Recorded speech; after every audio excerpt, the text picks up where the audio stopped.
Ironmonger adalah karakter antagonis di film Iron Man yang pertama. Nama asli Ironmonger adalah Obadiah Stane. Dia adalah orang kepercayaan Tony Stark sekaligus CEO sementara Stark Industries. Stane iri dengan kesuksesan Tony. Dia ingin menghabisi Tony untuk mengambil alih Stark Industries sepenuhnya. Stane menyuplai rudal buatan Stark Industries kepada kelompok Ten Rings. Lalu rudal itu digunakan untuk menyerang konvoi mobil Tony. Tony disekap di dalam gua dan bertemu dengan seorang dokter bernama Yinsen. Dokter yang membuat reaktor magnet di dada Tony. Di gua itu, Tony membuat baju robot dari besi rongsokan yang digunakannya untuk melarikan diri. Baju itu meledak di padang gurun. Tapi dengan bantuan Ten Rings, Stane mengumpulkan pecahan baju robot itu dan membawanya ke pabrik. Setelah kembali ke kota, Tony mengupgrade reaktor di dadanya dengan menggunakan bahan palladium. Dan dia juga berhasil menciptakan baju robot yang lebih modern. Tak lama, Stane juga berhasil menciptakan baju robot versinya, yang terinspirasi dari baju rongsokan milik Tony. Sekretaris Tony bernama Pepper Potts menemukan bukti kuat jika Stane terlibat dalam penculikan Tony. Dia ingin melapor, tapi sayangnya Stane sudah berada di rumah Tony. Dia mencabut reaktor palladium di dada Tony yang membuatnya sekarat. Stane lalu memasang reaktor itu ke baju Ironmonger miliknya. Duel Iron Man dan Ironmonger terjadi di area pabrik Stark Industries. Ironmonger jauh lebih besar dan lebih kuat dari Iron Man. Satu-satunya cara mengalahkan Ironmonger yaitu dengan meledakkan arc reaktor di dekatnya. Abomination adalah antagonis di film The Incredible Hulk yang punya nama asli Emil Blonsky. Dia adalah komandan pasukan elit Inggris yang direkrut oleh Kolonel Thaddeus Ross untuk berburu Bruce Banner. Setelah lokasi persembunyian Bruce di Brazil ketahuan, Emil dan tim pasukan elitnya pergi untuk menangkap Bruce hidup-hidup. Awalnya, Emil berpikir jika Bruce adalah manusia biasa. Namun, ketika dia menjebak Bruce di pabrik minuman, Bruce berubah menjadi Hulk dan menghabisi semua anak buah Emil. Disinilah Emil menyadari jika dia tidak akan pernah bisa mengalahkan Hulk. Emil tidak terima karena semua anak buahnya tewas di tangan Hulk. Kolonel Ross menjelaskan jika Bruce bisa berubah menjadi monster karena terkena radiasi gamma terlalu lama. Dan dia berhasil membuat serum dari radiasi yang sama, namun serum itu belum pernah dicoba ke manusia. Mendengar hal itu, Emil bersedia menjadi kelinci percobaan demi membalaskan dendamnya kepada Hulk. Setelah disuntik dengan serum itu, Emil pergi untuk berburu Bruce Banner lagi. Ketika berhadapan dengan Hulk, Emil ditendang sampai semua tulangnya patah. Ross mengira jika serum itu tidak bekerja. Namun tak lama, Emil pulih dari luka-lukanya dalam hitungan menit. Sementara itu, Bruce pergi menemui Dr. Samuel Stearns untuk menjalani tes. Namun, ketika Samuel mengambil sampel darah Bruce, Emil menangkapnya hidup-hidup. Bruce dibawa pergi, sementara Emil memaksa Samuel untuk memasukkan darah Bruce ke dalam badannya. Akibatnya, Emil Blonsky berevolusi menjadi Abomination. Thaddeus tak punya pilihan selain melepas Bruce untuk melawan Emil. Duel maut antara Hulk dan Abomination tak bisa dihindari. Abomination jauh lebih kuat dan lebih cepat dari Hulk. Namun, Hulk punya IQ pertarungan yang lebih tinggi. Dia mengalahkan Abomination dengan skill Hulk Smash. Whiplash adalah karakter antagonis di film Iron Man kedua. Nama asli Whiplash adalah Ivan Vanko. Ayah Ivan adalah Anton Vanko, salah satu ilmuwan yang mendesain arc reactor bersama Howard Stark, ayah Tony. Namun, ayah Tony menuduh Anton sebagai mata-mata lalu dia dibuang ke Rusia. Di sana, Anton hidup miskin dan sakit-sakitan, sementara keluarga Stark jadi kaya raya. Ivan menyaksikan ayahnya sengsara lalu meninggal di pelukannya. Ivan murka dan memutuskan untuk balas dendam kepada keluarga Stark. Dengan blueprint peninggalan ayahnya, Ivan membangun arc reaktornya sendiri dan membuat senjata yang sangat berbahaya. Ivan menyelinap masuk ke sirkuit balapan di Monaco. Saat Tony sedang balapan di situ, Ivan mengeluarkan pecut bertenaga arc reaktor lalu membelah mobil Tony menjadi dua. Namun, karena teknologi baju Iron Man Tony lebih canggih, Ivan bisa dikalahkan dengan mudah dan dirinya dimasukkan ke penjara. Kejadian itu disaksikan oleh Justin Hammer, seorang pengusaha yang juga saingan bisnis Tony Stark. Justin membebaskan Ivan dari penjara, dengan imbalan Ivan harus membuatkan armada robot untuknya. Ivan setuju. Lalu dia membuat pasukan robot untuk Justin, dan dia juga mendesain ulang senjata pecut miliknya dengan arc reaktor yang lebih canggih lagi.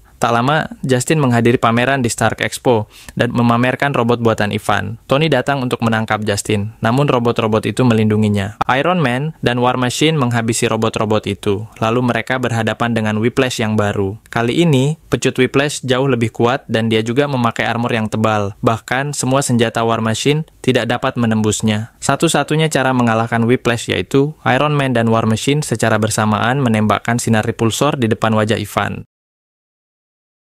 Loki adalah antagonis di film Thor yang pertama. Loki Laufeyson adalah anak angkat Odin sekaligus adik tiri Thor. Pada saat Loki masih bayi, Odin menemukannya terlantar di kuil Jotunheim. Odin menggunakan sihir untuk merubah kulit dan rupa Loki agar menyerupai manusia. Loki dan Thor menghabiskan masa kecilnya bersama, mereka tumbuh dewasa di bawah bimbingan Odin. Namun, di saat Odin ingin mengangkat Thor menjadi raja, Frost Giant menyelinap ke dalam kastil untuk mencuri relik Jotunheim. Thor marah besar dan ingin membalas dendam. Dia mengajak Loki untuk pergi ke Jotunheim dan pertempuran pun tak bisa dihindari. Loki diserang oleh Frost Giants, namun dirinya tidak terluka sedikit pun. Loki bingung kenapa dia bisa kebal. Akibat penyerangan itu, Odin marah lalu mengambil semua kekuatan Thor dan membuangnya ke bumi. Loki berusaha mencari tahu kenapa dia bisa kebal, dirinya mengambil relik Jotunheim, dan dengan seketika kulitnya menjadi biru. Disinilah Loki baru sadar jika dia adalah bangsa Frost Giant dari Jotunheim. Odin akhirnya mengaku jika Loki adalah anak Laufey, Raja Jotunheim. Odin mengambilnya saat masih bayi sebagai jaminan perdamaian antara kedua bangsa. Tak lama Odin jatuh sakit, dan karena Thor dibuang ke bumi, maka Loki lah yang menjadi raja sementara. Loki pergi ke Jotunheim dan meminta Raja Laufey untuk segera membunuh Odin. Namun, ketika Laufey datang ke Asgard, Loki malah membunuh Laufey. Ini adalah taktik licik Loki agar dirinya terlihat seperti pahlawan yang menyelamatkan Odin. Lalu Loki mengirim destroyer ke bumi untuk menghabisi Thor. Tanpa kekuatan dan palunya, Thor tumbang dan sekarat. Mengetahui anaknya sedang sekarat, Odin meneteskan air mata dan hal itu yang membuat kekuatan Thor kembali. Setelah mengalahkan destroyer, Thor kembali ke Asgard dan berhadapan dengan adiknya. Di sana Loki kalah telak dan menjatuhkan diri ke dimensi lain jauh dari Asgard. Red Skull adalah karakter antagonis di film Kapten Amerika pertama, yang bernama Ashley Johann Schmidt. Johann adalah ilmuwan sekaligus ketua organisasi Hydra, yaitu kelompok divisi sains dan teknologi Nazi. Dia punya ambisi besar untuk menjadi manusia super yang akan menguasai dunia. Pada awalnya Johann bekerja sama dengan Dr. Abraham Erskine untuk menciptakan serum manusia super. Namun, Johann menjadi serakah dan egois. Dia ingin menguasai serum itu untuk dirinya sendiri. Setelah menyuntik serum buatan Erskine ke tubuhnya, fisik Johann mengalami perubahan drastis. Kulitnya menjadi merah dan terkelupas, hanya menyisakan otot dan tengkorak saja. Sementara itu, Erskine melarikan diri dan pindah ke Amerika. Di sana dia berhasil menciptakan serum yang jauh lebih sempurna. Serum itu kemudian disuntikkan ke badan Steve Rogers alias Kapten Amerika. Mengetahui hal itu, Johann sangat marah. Dia mengirim mata-mata untuk menghabisi Erskine. Tak lama, Johann berhasil melacak keberadaan Tesseract di Norwegia. Dia mengambilnya dan meminta Dr. Arnim Zola untuk membuatkan senjata. Pada awalnya, para petinggi Nazi memprediksi jika senjata itu akan gagal, dan mereka menertawakan Johann. Namun, Johann membuktikan senjata buatan Zola dengan menghabisi mereka semua.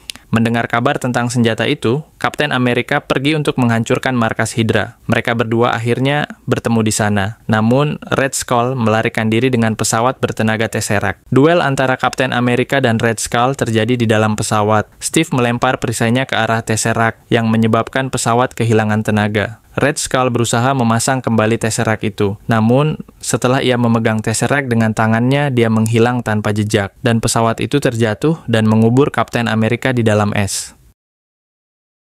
Loki kembali menjadi antagonis di film Avengers pertama. Loki pergi menemui Thanos, dan dia diberi hadiah tongkat sakti yang memiliki kekuatan Mind Stone. Tongkat itu ia gunakan untuk mengambil alih pikiran Erik Selvig dan Clint Barton. Setelah berhasil mencuri Tesseract dari tangan Nick Fury, Loki tertangkap oleh Avengers dan dipenjara di dalam helicarrier. Namun itu semua hanya akal-akalan Loki. Dirinya sengaja tertangkap demi mengulur waktu dan memecah Avengers dari dalam. Bruce berhasil menemukan di mana Tesseract berada. Namun, tiba-tiba mesin helicarrier meledak terkena panah Clint. Akibatnya, Bruce mengamuk dan berubah jadi Hulk, lalu mengacaukan seisi pesawat. Loki berhasil mengulur waktu agar Erik Selvig menyelesaikan mesin pembuka portal bertenaga Tesseract itu. Portal terbuka dan ribuan pasukan Chitauri turun ke kota New York. Kesadaran Erik Selvig kembali dan dia memberitahu jika portal ini bisa ditutup dengan tongkat Loki. Clint yang sudah kembali normal menembakkan panah granatnya ke arah Loki, yang membuatnya terjatuh ke Stark Tower. Kemudian Hulk menghajar Loki habis-habisan dan Natasha berusaha menutup portal itu dengan tongkat Loki. Namun pemerintah menembakkan nuklir ke arah New York. Iron Man melempar nuklir itu ke arah lubang portal dan kemudian meledakkan kapal induk Chitauri yang membuat ribuan pasukan mereka kehilangan sinyal dan mati di tempat.